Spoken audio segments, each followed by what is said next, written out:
Nesta oportunidade muito grata, faremos uma viagem de coração e de mente na busca do Espírito.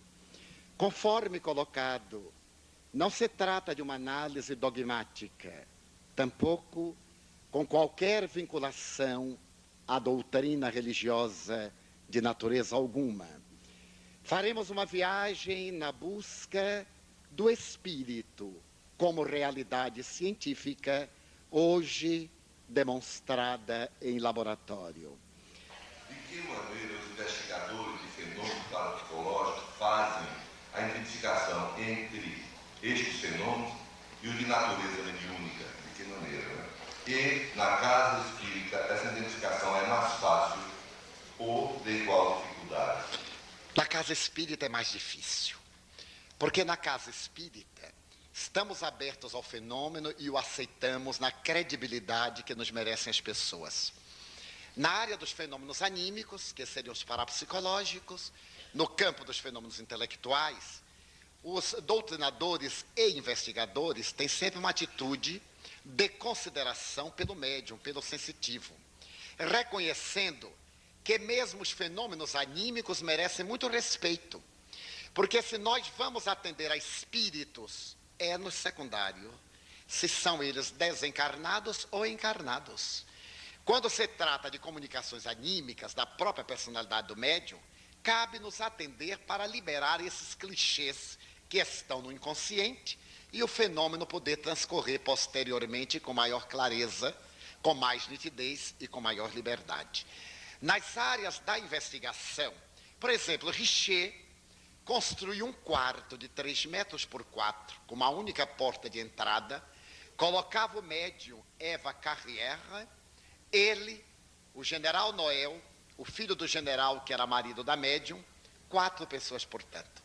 Quando os espíritos materializavam, Richer examinava os pulmões, a pulsação, a temperatura do espírito, os pelos, puxava-lhe as barbas de Benibois, na suposição de que a médium estava com barbas postiças, arrancava-lhe os fios de cabelo, arrancava-os das médiuns, levava o microscópio para comparar.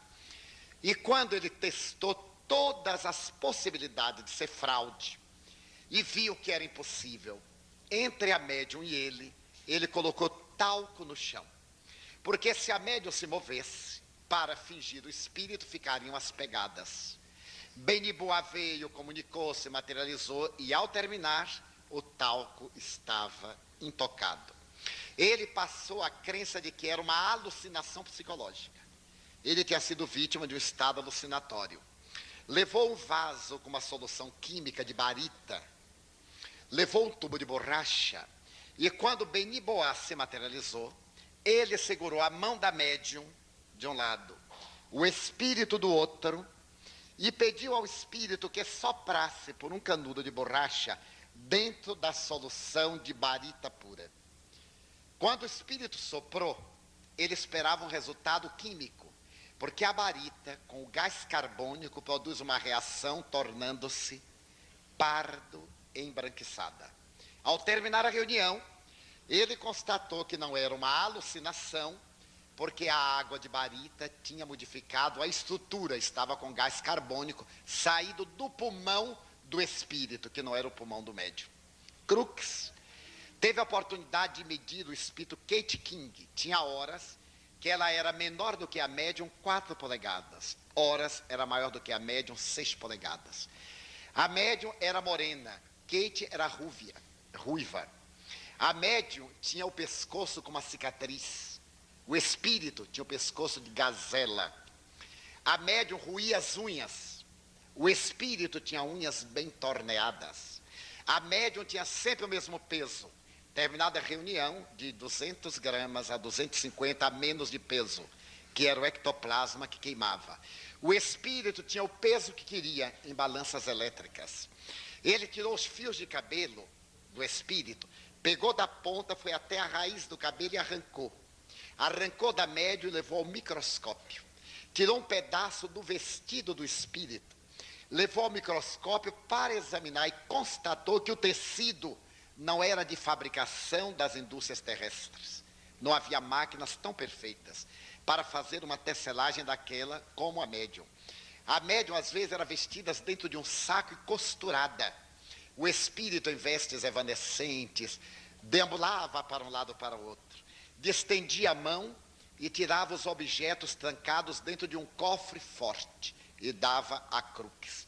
No último dia, que é a sessão de 31 de maio de 1875, ela se desmaterializou de uma forma peculiar, dos pés para a cabeça. Ele viu que ela foi desmanchando até que ficou só a cabeça que sumiu no piso da biblioteca da casa dele, enquanto a médium, desperta, estava acompanhando a sua amiga despedir-se. Antes de Kate desmaterializar-se, ela disse: acorde, Florence, que eu agora não virei mais. Ela vai ter um grande choque. Ampare-a para que ela não desmaie. Ele acorda a médium e as duas dialogam diante dos olhos dele e de outras testemunhas. E então Florence ouve Kate dizer: adeus, querida, eu não poderei mais voltar. Então a médium faz: não me abandone. Ali, claro, uma diante da outra, uma vestida de negra, outra de tule branco. Despedem-se, abraçam-se, o espírito começa a desmaterializar, Kate desmaia, ele carrega, bota no canapé e o espírito desaparece no chão. Então as pesquisas são rigorosíssimas, mesmo as pesquisas de hoje, entre os fenômenos parapsicológicos, os fenômenos mediúnicos, são notáveis. Chico Xavier me contou uma pesquisa Kirlian que ele fez, pena que não foi publicada, e ele perdeu as quiliangrafias ou não quis dá-las. Ele foi quiliangrafado por um amigo muito querido em São Paulo, na residência de um casal, onde ele se hospeda no bairro do Pacaembu. E esse amigo insistia muito para que ele fizesse uma quiliangrafia. Chico é um ser à parte, hors concurso. Todo mundo quiliangrafa o dedo, da mão, do pé, as palmas da mão. Chico teve ideia de quiliangrafar um beijo. Veja que é coisa de médium, né? Ninguém pensou nisso. E ele pensou que iria grafar um beijo em 3 tipos. Um beijo profundamente espiritual, um beijo humano e um beijo sensual. Para ver qual era a reação das cores na quiliangrafia. Eu vi as 3 quiliangrafias. Ele mostrou. Então, o companheiro foi até a câmera e ele combinou: eu fico segurando sua mão. Quando eu estiver absolutamente concentrado, eu lhe dou um toque. E você empurra a minha cabeça na chapa, porque ele não tinha dimensão. Foi colocada a chapa na câmera escura. E o Chico segurou a mão do amigo, concentrou, ele dando um beijo nos pés de Jesus. Era o beijo transcendente. Então ele começou a se concentrar, deu sinal, e o amigo empurrou-lhe a cabeça. Mas, sem ter uma ideia de distância, a testa também bateu no filme. Acenderam a luz, mudaram a chapa, o beijo humano. Ele beijando o rosto da mãezinha, hora desencarnada. E depois um beijo sensual. Então eu perguntei assim, eu digo: mas Chico, e você? Diz: meu filho, ainda não morri não, uai. O que há? E então, quiliangrafou. Meus amigos, a primeira chapa, Chico tem lábios muito bonitos. Muito bonitos. Tem mãos preciosas, observem nos filmes, são as mãos mais bonitas que eu conheço. Longos os dedos, muito bem feitos. Então, quando ele empurrou, a testa foi quiliangrafada.